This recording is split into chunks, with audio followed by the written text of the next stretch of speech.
Assassination attempts before the war. Beer mugs and freedom.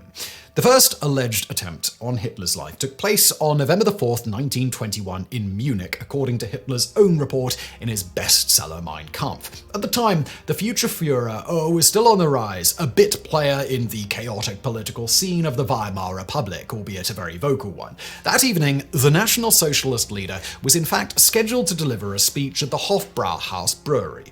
A large crowd had assembled, one that included a number of members of the Independent Socialist Party and the Communist Party, dead set on disrupting the event. This wasn't anything new, and in fact the orator arrived under the escort of 14 SA brown shirts. While Hitler spoke, some members of the audience heckled him while downing large mugs of beer and curiously kept storing the empty vessels under the table. After about an hour, one of them went all Braveheart and shouted "Freedom!" At this signal, the protesters began lobbing the empty beer glasses at Hitler. The brown shirts counterattacked, and after a fierce struggle, they were able to corner their adversaries. However, at this point, one of the inebriated protesters decided beer glasses weren't enough and pulled out a handgun, firing 2 shots that hit the platform where Hitler was standing. Of course, because the source of the events is Mein Kampf, not exactly a bastion of literary accuracy, some question whether this ever actually happened. However, it doesn't really seem far-fetched, given that violence at political rallies, even involving firearms, was the norm at the time. Drunk people, heated politics, and guns not exactly being a great combination for civility. So many historians have been willing to accept the story at face value despite its source. Now let's move forward about a decade to January 1932 and travel to the Hotel Kaiserhof in Berlin. My food tastes funky.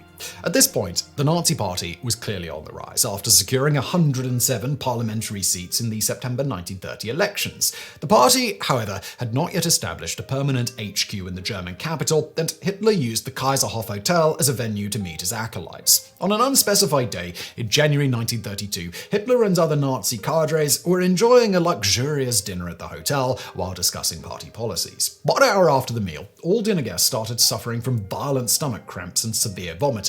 Hitler himself did not suffer any symptoms. He was not a strict vegetarian, as is often claimed, but he was a fussy eater owing to his extreme gastrointestinal problems, which actually is thought to have been why he went rather loopy towards the end of World War II, given the bizarre cocktail of substances he was consuming or being injected with daily, sometimes credited with helping to win the war for the Allies because of it. This brings us to who would have been the most successful assassin of them all if Hitler had lived another year or two, albeit unintentionally. A doctor by the name of Theodor Morell, who began trying to fix Hitler's intestinal issues by prescribing him Mutterflor, which was made from the excrement of others and meant to function as a sort of probiotic. But the doctor didn't stop there, progressing to giving Hitler so-called anti-gas pills that turned out to have strychnine as a primary ingredient. By 1941, he had Hitler taking 63 different pills containing 92 different drugs, from stimulants to sedatives to painkillers, at a rate of about 150 pills per week. And just for the cherry on top, he also began giving Hitler daily injections of what he called a special blend of vitamins, but was actually, at least in part, made up of amphetamines. It was reported that within minutes, the injections would transform the Führer from exhausted and groggy to alert, euphoric, and chatty,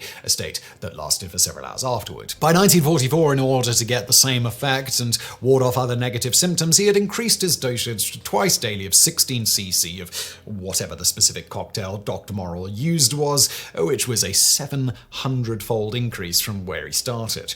And with this increasing dependence came the classic symptoms of amphetamine abuse: insomnia, loss of appetite, euphoria, irritability, paranoia, impulsiveness, and wild mood swings, all of which severely affected his ability to make rational decisions in a time of crisis. By April 1945, while Hitler was holed up in his Berlin Führer bunker as the Red Army closed in on the city, SS Dr. Ernst Gunther Schneck remembered being shocked at the leader's condition, describing him as a living corpse, a dead soul. He states his spine was hunched, his shoulder blades protruded from his bent back, and he collapsed his shoulders like a turtle. I was looking into the eye of death. Needless to say, given how erratic, mentally unstable, and detached from reality Hitler progressively became as the war went on, and the ramifications of this in his military tactics and leadership, many credit Dr. Morell for inadvertently helping the Allies win the war thanks to his efforts to try to solve Hitler's intestinal issues. But going back to the alleged poisoning attempt, the party leader is thought to have avoided the specific dish which caused the ensuing thunderstorm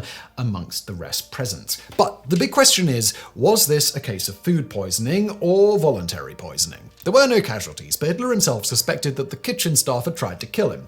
Surprisingly, he continued to lodge and dine at the Kaiserhof, although his meals would now be personally supervised by Magda, wife of propaganda chief Joseph Goebbels. One of Hitler's closest friends, German-American businessman Ernst Handverstagel, later reported that after this incident, the leader would increasingly mistrust any gift involving food. And when President Hindenburg appointed Hitler as Chancellor in January 1933, he hired a trusted cook to take charge of the Chancellery kitchen. On February the 27th of the same year, the Reichstag, or Parliament building, was set ablaze by a Dutch communist activist. The Nazis seized the occasion to dismantle what was left of parliamentary rule with the infamous Enabling Act, formally initiating a dictatorial regime. As democracy dissolved, plots to eliminate Hitler intensified, but so did security around him, and the first two schemes, with a known named assassin, took place during those crucial weeks. Kill the Chancellor. The first came from Ludwig Arsner, a former political rival belonging to another right-wing party, the Völkisch Social Bloc. Back in 1924, Hitler had objected to Arsner taking a seat at the Bavarian parliament. The seething Ludwig had relocated to Palaiseau, France, plotting his revenge. In February 1933, his plan was taking shape. He would send a personal letter to Hitler, doused in lethal poison. The deadly missive was stopped in its tracks, however, when an unknown informant reported Arsner to Nazi officials. The disgruntled politician eventually was not deemed a serious threat thanks to a large sum of money in exchange for not posting his letter of doom and letting his animosity go. During that same February, another group of conspirators was at work, headed by communist activist Kurt Latter. Their plan was to be enacted on the 4th of March, when the Führer was scheduled to deliver a speech in Königsberg.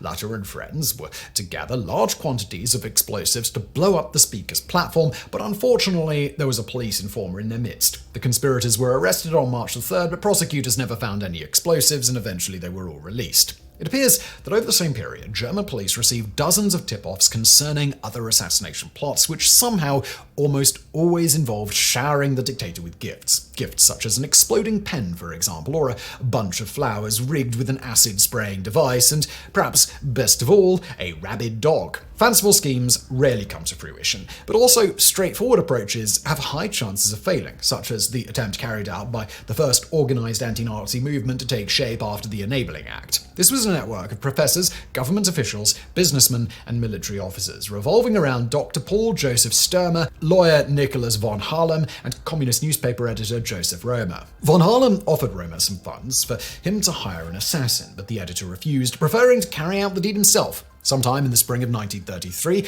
Roemer walked straight into the Reich Chancellery with a concealed weapon. Unfortunately, he was immediately caught and imprisoned at the Dachau concentration camp. His sentence was relatively lenient, and he was released in 1939 and resumed his schemes, joining a clandestine communist group called the Revolutionary Workers and Soldiers. It appears he was more of a liability than an asset, as he frequently discarded written assassination plans in unsafe waste paper baskets, and in the end, the opposition group was dismantled by the Gestapo in February 1942, and Roemer was executed on September 25th, 1944. Before his execution, Roemer was questioned and tortured, revealing intelligence which led to the execution of von Harlem, the lawyer, and more than 100 conspirators. Knives out. But let's not get ahead of our main timeline, for we're still in 1934. From June the 30th to July the 2nd, Hitler, Nazi officials, and SS officers carried out the infamous Night of the Long Knives, the arrest and mass execution of the SA.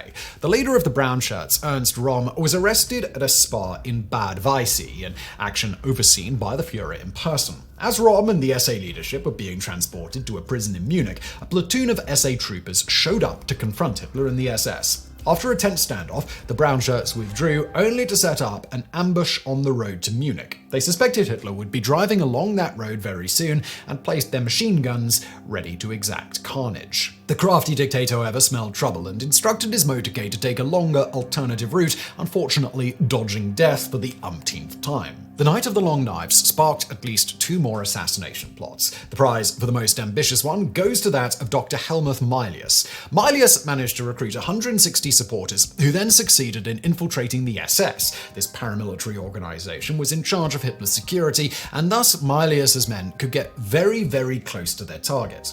But just like the conspirators had infiltrated the SS, the Gestapo were able to infiltrate the conspirators. The organization was dismantled in 1935, and Mylius avoided execution only thanks to the protection of his good friend, General Erich von Manstein.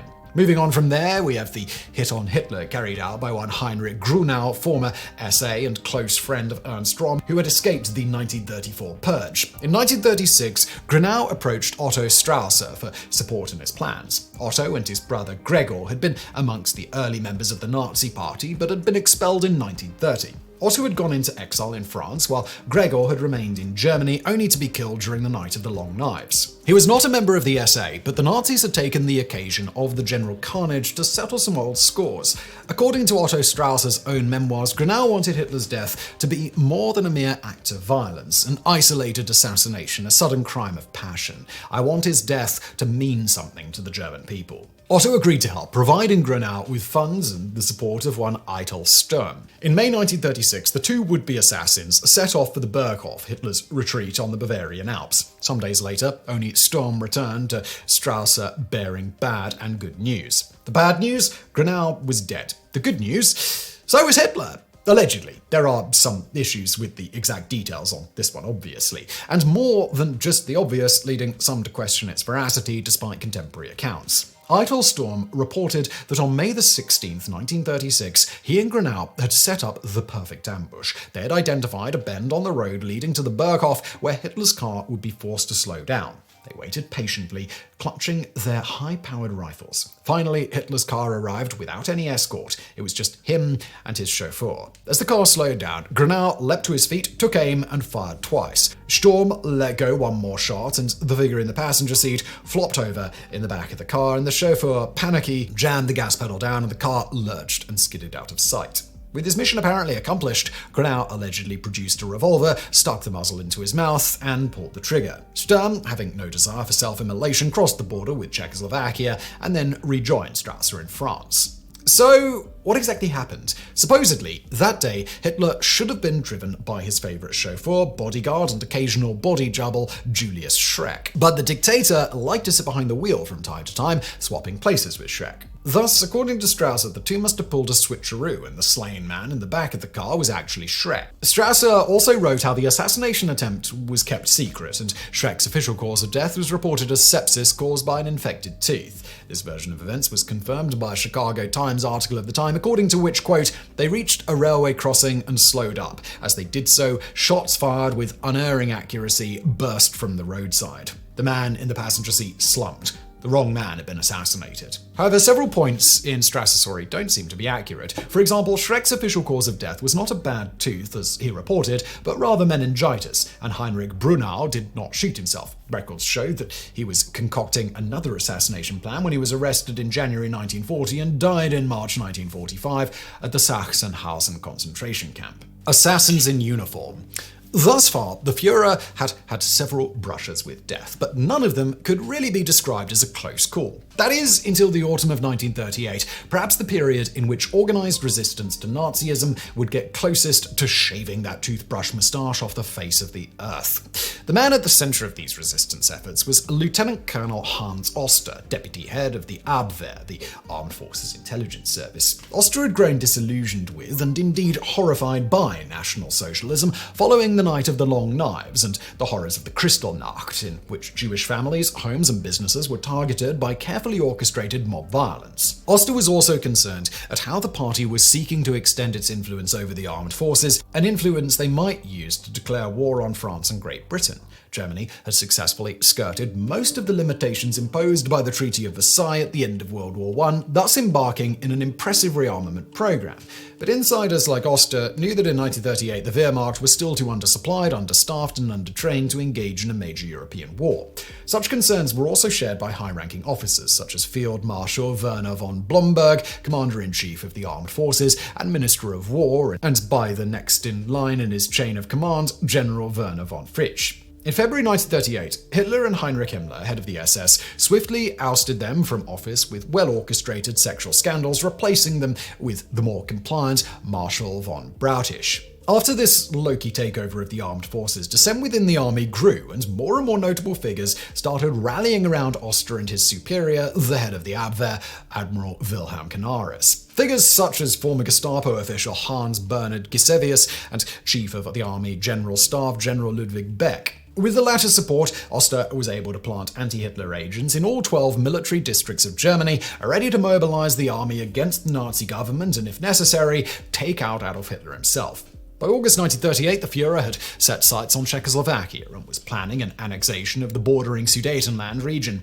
Oster, Beck, and the conspirators feared that such a move would precipitate an all-out war with France and Britain, one that Germany would surely lose. They reasoned that if Paris and London opposed Germany's demands, the bulk of the army would rise up against Nazi leadership rather than challenging the Western powers. Their plan thus developed along two main lines of attack. Agents abroad would encourage the British and French governments to firmly oppose the annexation of the Sudetenland, while army conspirators at home would plan for the occupation of key targets in Berlin, a veritable coup. General von Brockdorff-Ahlefeldt took responsibility for designing the plans for the coup. Two infantry divisions would swiftly move from Potsdam and into Berlin, while an armored division would block access points to the capital, thus preventing an intervention from the SS. Once the capital was secured, the mutinous army would seize local barracks, the main radio studios, the Gestapo headquarters, and the Chancellery building. Here, a squad led by one Major Heinz would be tasked with liquidating Hitler's bodyguard and arresting the main man. Most conspirators had been convinced by Oster that the end goal would be to force the Führer's resignation. But both Oster and Heinz were privy to a conspiracy within the conspiracy. The Major had instructions to provoke a gun battle, one which would result in Hitler's death. Now, military action would have surely helped neutralize the SS, the Gestapo, and other party-friendly forces. But Oster believed that for the coup to be truly successful, the Führer had to lose face. And for that, he needed the Western political establishment to take a defiant stand against Hitler's demands. To this end, he dispatched acolyte Edward von Kleist-Schmenzen to London with precise instructions. Bring me certain proof that England will fight if Czechoslovakia is attached, and I will make an end of this regime. Von Kleist met with Sir Robert Vansittart, an undersecretary at the Foreign Office, advising him that Britain's decisive action could prevent the invasion of Czechoslovakia. Vansittart consulted with Foreign Secretary Lord Halifax, who escalated the issue to Prime Minister Neville Chamberlain. The latter held a cabinet meeting on August the 30th, but his ministers could not make up their mind. Should they oppose Hitler and call his bluff? And what if it wasn't a bluff? What if Germany really was ready to unleash a second war on the European continent?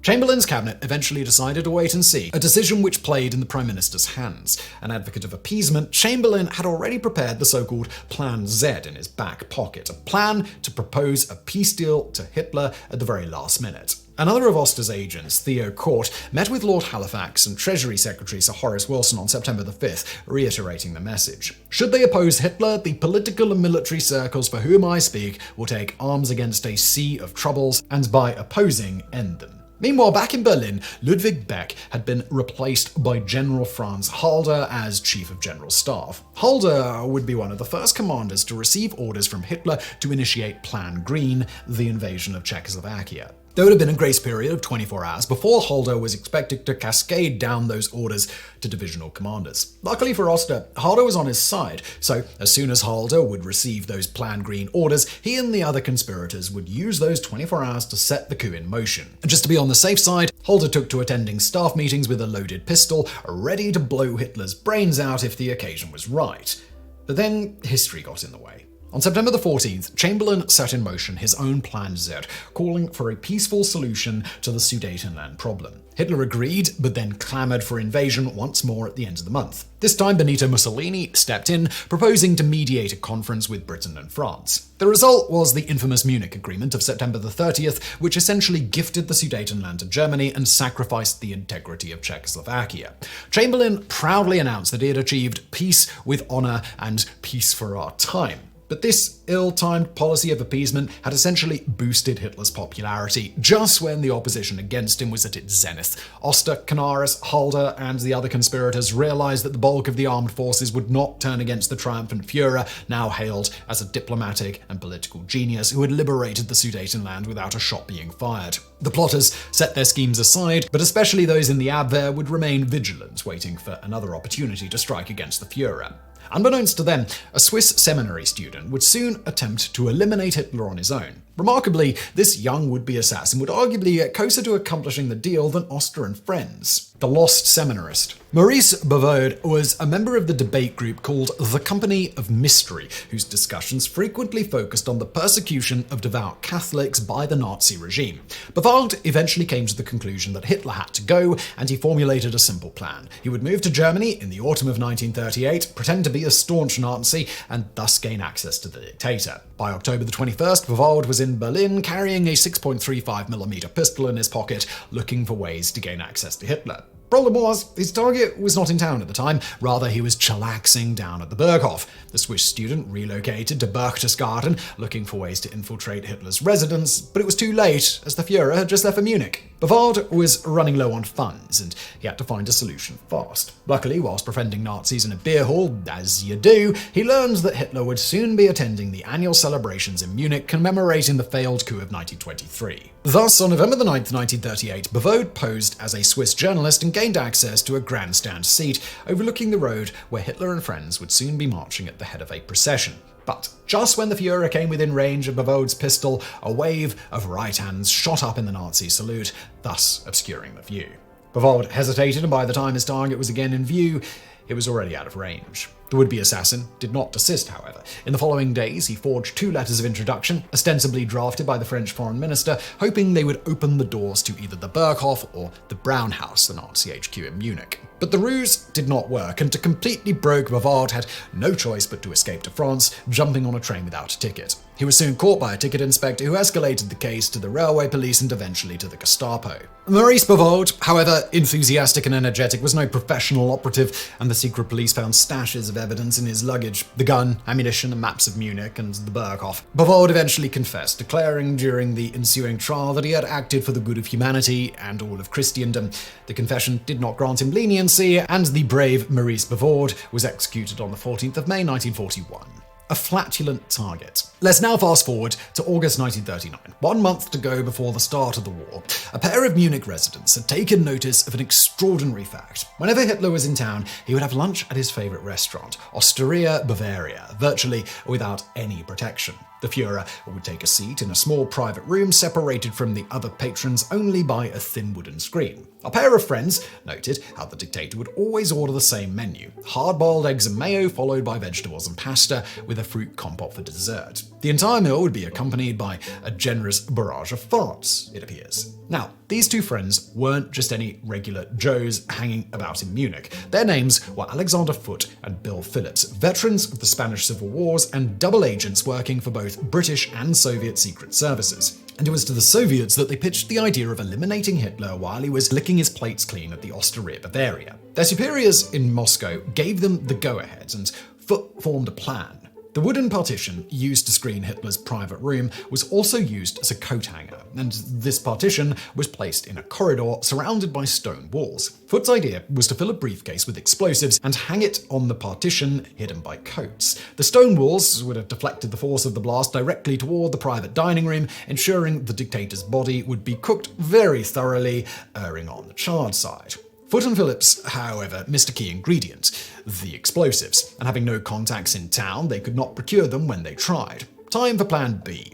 Hitler would casually walk in and out of the restaurant in full view of the patrons in the main dining hall. It would have been easy peasy for a patron to just pull out a pistol, stand up, and open fire. The 2 conducted a trial run, as described by Foote. One day, Bill stationed himself at the table next to the gangway, and as Hitler approached, put his hand rapidly and furtively into his pocket and drew out a cigarette case. Foote expected for Bill to have been at least tackled to the ground by some SS bodyguard, but nothing of the sort happened. It appeared that Hitler and his entourage felt entirely safe when dining and tooting at the Osteria. So, what prevented Foote and Phillips from taking action? Once again, it was grand political schemes which foiled the actions of operatives on the ground. In this case, it was the signature of the Molotov-Ribbentrop Non-Aggression Pact of August 23, 1939. In other words, Hitler and Stalin had just become allies in preparation for the invasion of Poland, and the British double agents were ordered to abort the mission.